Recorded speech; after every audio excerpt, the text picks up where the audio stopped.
Binabawi na umano ng dalawang testigo ng prosekusyon ang kanilang mga testimonya laban kay dating Senadora Laila de Lima. Ayon sa kampo ng dating Senadora, sinulatan sila ni Rodolfo Magleo at Nonito Arile dahil binabawi nila ang mga testimonya laban kay de Lima at Bucayo.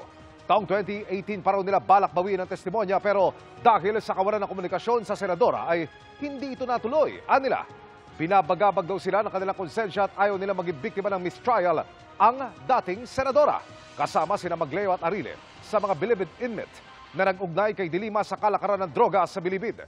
Kabilang din sila sa binigyan ng immunity at ginawang testigo ng prosekusyon.